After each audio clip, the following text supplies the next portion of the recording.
பசங்க லஞ்ச் பாக்ஸ்க்கு சூப்பரான recipe soya சாதம். சோயா சாப்பிடாத குழந்தைங்க கூட இந்த மாதிரி செஞ்சு கொடுக்க சொல்ல ரொம்பவே விரும்பி சாப்பிடுவாங்க. வாங்க இன்றைக்கி நம்ம லஞ்ச் பாக்ஸ் சீரீஸில் நம்ம பார்க்க போகிறது சோயா சாதம் எப்படி செய்யலாம்னு சொல்லிட்டு பார்க்கலாமா? ஸ்டவ் ஆன் பண்ணிக்கோங்க, கடாய் வச்சுக்கோங்க. கடாய் ஹீட் ஆனோன்னா 2 டேபிள் ஸ்பூன் ஆயில் சேர்த்துக்கோங்க. ஆயில் நல்லா ஹீட் ஆன பிறகு இதில் 1 டீஸ்பூன் கடுகு, 1 டீஸ்பூன் சோம்பு சேர்த்துக்கோங்க. இதோட ஒரு பட்டை, ஒரு சின்ன துண்டு பட்டை சேர்த்துக்கோங்க. இதோட ஒரு ஸ்டார் அனீஸ் அதையும் சேர்த்துக்கோங்க. கொஞ்சமாக கறிவேப்பிலை அதையும் சேர்த்துக்கோங்க. சேர்த்து லைட்டாக ஃப்ரை பண்ணிக்கோங்க. இதோட 2 பெரிய பல்லாரி வெங்காயம் அதையும் குட்டி குட்டியாக கட் பண்ணி அதையும் இதோட சேர்த்துக்கோங்க. சேர்த்து லைட்டாக சாட்டே பண்ணிக்கோங்க. இப்போ இதோட 2 க்ரீன் சில்லி அதையும் சின்ன சின்னதாக கட் பண்ணி அதையும் இதோட சேர்த்துக்கோங்க.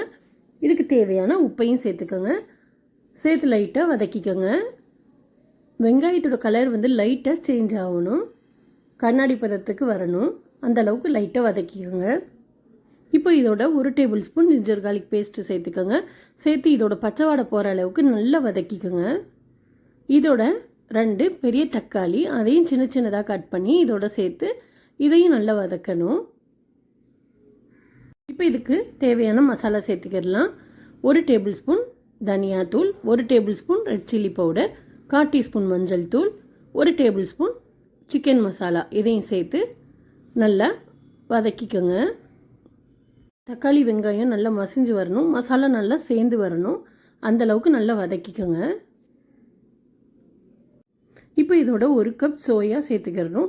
சோயாவை நம்ம ஏற்கனவே நல்லா வேக வச்சு அதோட தண்ணியை நல்லா பிழிஞ்சிட்டு இதோட சேர்த்துக்கோங்க. சேர்த்து நல்லா வதக்கிக்கோங்க.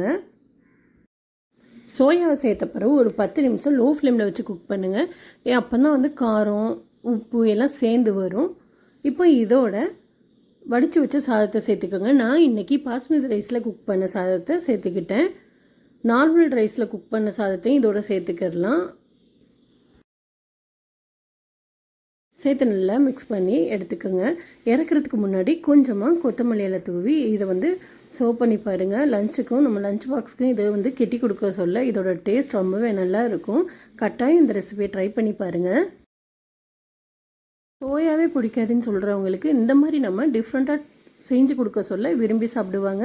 கட்டாயம் ட்ரை பண்ணுங்கள். ட்ரை பண்ணி பார்த்துட்டு எப்படி வந்துச்சுன்னு கீழே கமெண்ட் பண்ணுங்கள். இந்த மாதிரி வீடியோக்கு என்னோடய சேனலை நீங்கள் மறக்காமல் சப்ஸ்கிரைப் பண்ணிக்கோங்க.